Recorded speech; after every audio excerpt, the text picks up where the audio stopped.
because I was kind of, I never yell at them, but it's hard to be a good parent when you got all this other stuff going on in your head, and it affects your mood, and then we tend to take it out on the kids because we want to process stuff in our own head.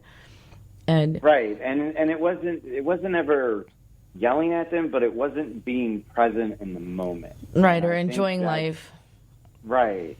And so I had grabbed the iPad, I opened it up, and I saw that my wife was researching divorce attorneys. And that's when it's real, when you're not talking about it and throwing it out there, that's when it's like, wow, this is real. And so I didn't talk to her about it for, I want to say about a week. I just kind of sat on that information, and then we got into an argument, and I threw it out there in the argument, and she said, well, unfortunately for me, I can't divorce you for 6 months because that's law in Indiana. You have to be a resident for at least 6 months. And I would love to say that when I heard that, I had 6 months, I was like, I'm going to change everything, but it's not that easy. And I kind of kept going downhill until December of 2015 when it all kind of came to a head. And I dropped the kids off at school, came home, walked upstairs, went to the lockbox that I have, grabbed my Glock, came back down to the kitchen table, loaded around in the chamber, put it in my mouth, and I was determined that I was going to kill myself that day. And the only thing that kept me from pulling the trigger was this idea that my kids would have to live in the house that I did that in, or that they would have to sell the house. But, once that happens, you have to disclose it. So either way, it wouldn't be a good situation. So I started thinking about, well, where can I do it? Can I do it out in the yard? I didn't want to cause trauma to my kids if they saw it, right? Mm-hmm. And so it became, where can I do it? And the next thing I know, it was time to go pick up my kids at daycare. And I went back upstairs. I cleared the round out of the chamber, unloaded the gun, put it back in its lockbox, went and picked up my kids. And the whole time I'm still thinking, where can I do this at? And for 2 days I was thinking that when my first platoon sergeant that I had when I got to Alaska, I learned that he had killed himself. That 2 days after my attempt. Wow. And we had fallen out of touch. And you need to take a commercial break, don't you? Yeah. Okay, you want to pause there? I was we'll afraid pause to. There. That's perfect. You're stop. so Perfect awesome spot. on time. But yes, I was just going to let you finish. But if we're going to pause there, we'll take our second break really quick. And we'll be back with Moments of Clarity in just a moment. I'm on the edge of my seat, Eric. Literally. We'll be back in a moment. We will return to Moments of Clarity with Tiffany Warner after these messages. This is the Tan Talk Radio Network. Did you know that your physical health plays a big role in your mental health? Healthy minds and healthy bodies go hand in hand. The problem for many is finding the time and getting the results they want. X-Force Body is perfect for people with busy schedules, with a mission to inspire you to become leaner, stronger, and in the process healthier. X-Force Body coaches will encourage, motivate, and inspire you through every workout, helping you achieve the results you desire. Learn more about X-Force Body at the grand opening of their new location in South Tampa on May 8th from 5 to 7 p.m. For more information, visit www.xforcebody.com. Hi, this is Tiffany Warner, your host of Moments of Clarity. Living with a mental health disorder is not easy. If you or someone you know are struggling with this, please know it's so important to seek treatment, and I'm here to help. Please visit the website at momentsofclaritywithtiffany.com to view blog posts and resources on this site to help educate and inspire you to take action, because there's no shame in seeking help for mental health. While you're there, please take a few seconds to sign up for my email list. You'll get some extremely valuable educational and entertaining content that can be sent right to your inbox each week. Plus, you'll also get instant and free access to my guide on managing your anxiety. You can also follow me on Twitter at MOC with Tiffany and at Facebook at at Tiffany Warner. And once again, the website is momentsofclaritywithtiffany.com. Thank you so much for your support and for listening to your show, because change can only come when we stand together as one. Hi, this is Tiffany Warner, your host of Moments of Clarity. I'd like to give a shout out to musician-songwriter Don Lawson, who wrote, produced, and performed all the vocals and instruments on my Moments of Clarity theme song. Don gained his inspiration as a mental health counselor himself. He's always looking for artists to record his songs, and you can hear more of Don's music at reverbnation.com/Don Lawson. You can also check him out on Twitter at Don Lawson Music. Thank you so much, Don, for your contribution to Moments of Clarity and ending the stigma on mental health. It's awesome. This is the Tan Talk Radio Network. Now back to Moments of Clarity with Tiffany Warner, licensed mental health counselor. To engage in the conversation, call 866-826-1340. Here's Tiffany. Well, welcome back to Moments of Clarity. And if you're just tuning in, my name is Tiffany Warner. I'm a licensed mental health counselor and your host. And my guest today is an Army veteran, airborne infantry, and a sergeant, retired, and was just sharing some very intimate things about his life after combat. And I want to welcome back to Moments of Clarity, Eric Donoho. If you wouldn't have gone to break, I don't know if I would have ever stopped you.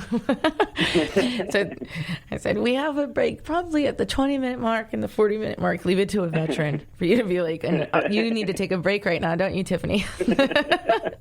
I'm surprised you didn't put it in military time. But so you had 9 pregnancies, 2 children, and the rest were miscarriages. You found, kind of to recap this, you found that your wife was researching divorce lawyers, and at that point, instead of wanting to change things, it devastated you, and you attempted to take your life.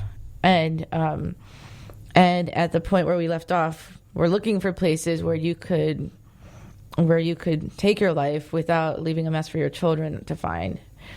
And then you found out that someone else that you knew, that you cared about from the service, had taken his own life. Yeah, so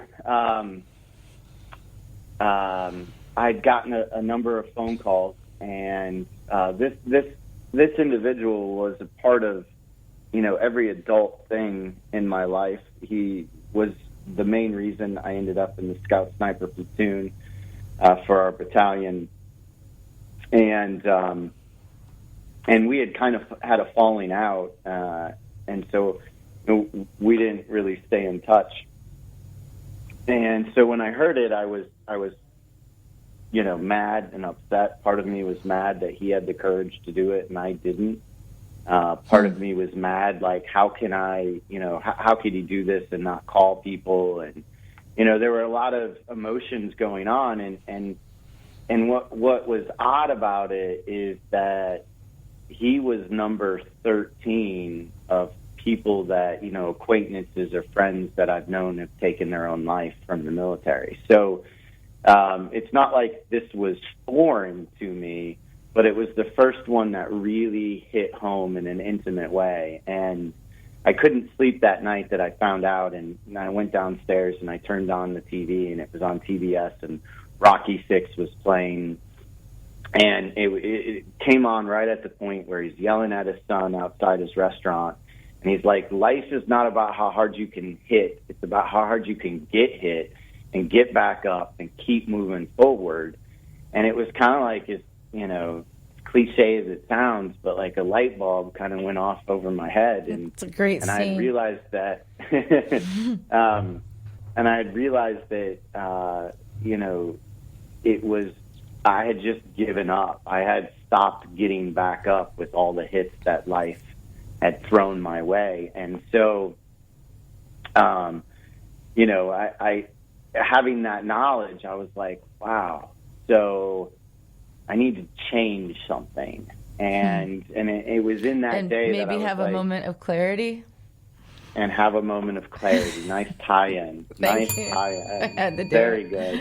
That's why you get paid the big bucks. I'm dying to ring that bell. Yeah.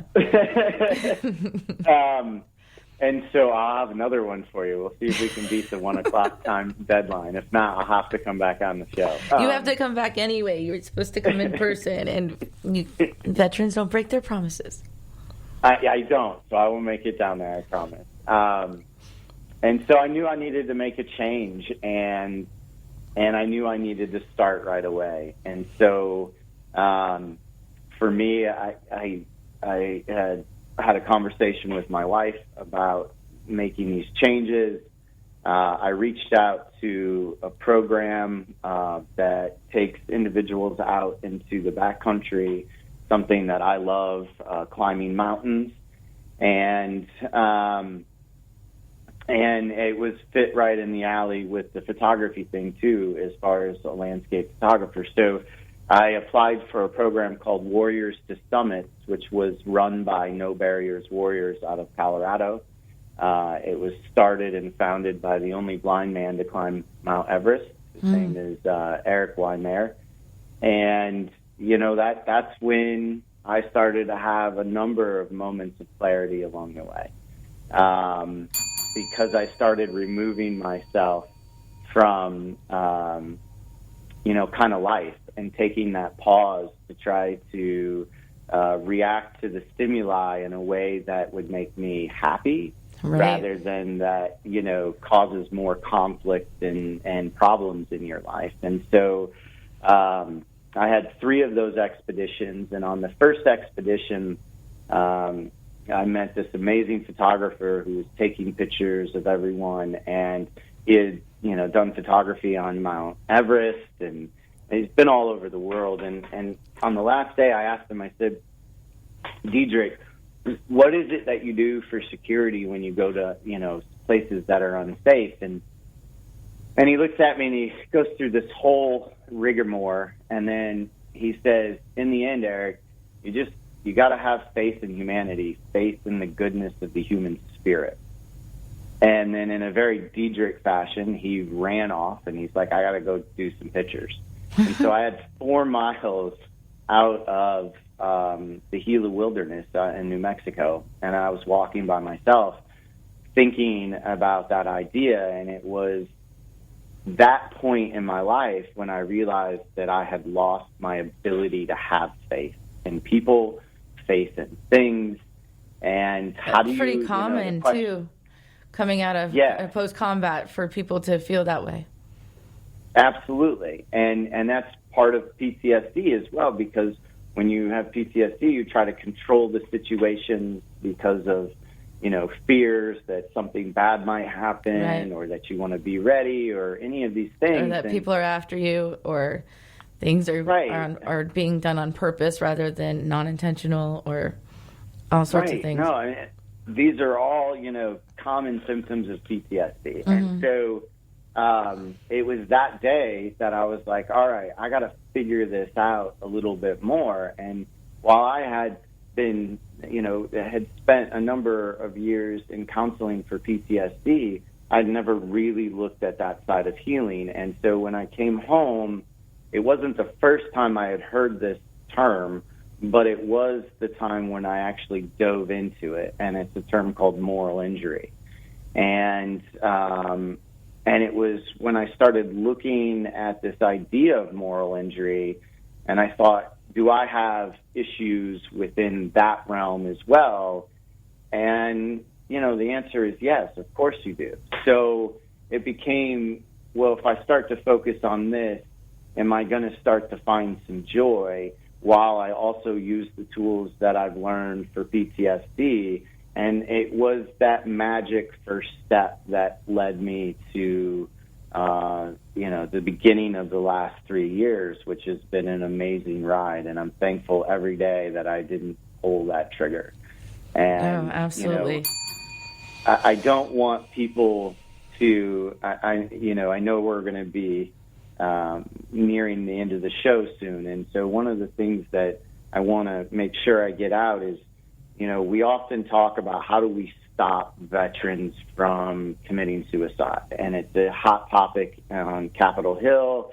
It's a hot topic within the VA and society as a large right now. Right. And the number one thing we have to remember is that this is a choice